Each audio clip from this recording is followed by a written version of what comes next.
Alright, so let's take a look over here at this bean I have growing in the greenhouse. And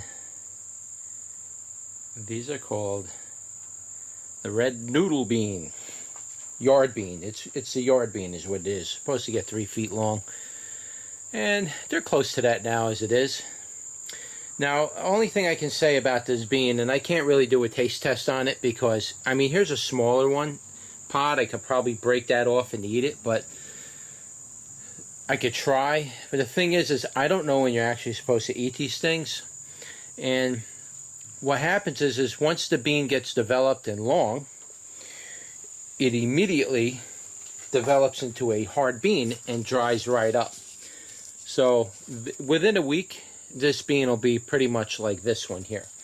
And this is dry. It's got beans in it, and you can open it up and take the beans out. And you can cook them and eat them that way. But eating them raw, this isn't one of those kind of beans you could just eat raw. I mean, there's beans in here right now. So you ain't eating this one raw. I tried eating it raw last year. It wasn't a very good experience, so I won't be eating them raw anymore. But basically, what they do is they come out, they put the stringer out, and then they throw out all these little things. Here's a young one up here. See that? That's a young one. They come out, and they drop this bean, and it just looks gorgeous. It's a very gorgeous looking bean. Trying to look for the leaf on this thing. The leaf is kind of different. Here's the leaf, what the leaf looks like. It's a little different than the regular bean. Here's the leaf of it. And it's a pretty aggressive bean if you grow it in the right conditions. You really got to give it good soil, and you really have to put it in the right area of your yard. It's like I've grown this bean in 3 different areas of my yard so far. It did okay out in the garden in the back, but I planted it out in the back where it didn't get that much sun, didn't do good there. And growing it in the greenhouse, it seems to have done the best because it's always warm, it gets watered on a regular basis, and it just has plenty of sunlight. It's got the best angle of sun. I built the greenhouse so you get the best full angle of sun I can get on my property. So they're getting full sunlight, and they grow best that way. But they are a very aggressive bean, and they will grow and crowd out pretty much everything else that's growing around it. As you can see with my Romano beans, they literally take over the whole inside of the greenhouse, shading out my tomatoes, which are all starting to die off now, probably partly because this thing is in the middle. And I do grow this in the middle to block some of the sunlight, mainly because the temperatures will just simply get too hot in here. So I need to be able to regulate temperature, and growing this beanstalk in here is really the best way to go about doing that.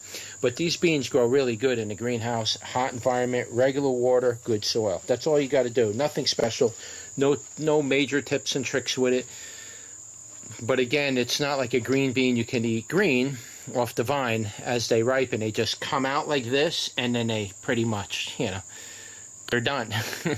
Just wait for them to harden, and I don't know. I mean, to me, they're more or less an ornamental bean, though you can cook them and eat them. There's probably nothing wrong with doing that. It's just, I don't know. I'm not growing beans pretty much to cook and eat. I grow beans for the most part to, eat them fresh and raw. That's how I like to eat my beans. So, but like in a case like this with these beans, I just grow them for the ornamental purposes, and I also can offer them on my website. Outside of that, I really, I don't really have any major use for them. I've got so many beans, other beans to eat, like the Romano beans. When they dry up, they give you a beautiful bean when they're finished, and you boil a pot full of those, and you got a food for 2-3 days. I guess you could do the same with this if it produces a lot more. Right now, it's just what you see here. There's a few hanging in between here a little bit, but it's not a heavy producer. It's not a major, bean producing plant. It will produce a lot if it grows by itself. I mean, it's growing with the Romano beans, so they're competing, I guess. So this one's not putting out a whole lot of beans, but maybe it will. I mean, we're still got a little life left in August, and September's right around the corner within a week or so. So maybe it will put out another half dozen or a dozen beans. But I'm not really that concerned with it. You know, it's just like I say, I just need enough beans to replant next year and then offer whatever is left, you know, overage for the website. And outside of that, it's no, for me, it's no kind of a cash crop. Though they do grow well, and you know, that's all I can really say about it. What do they taste like?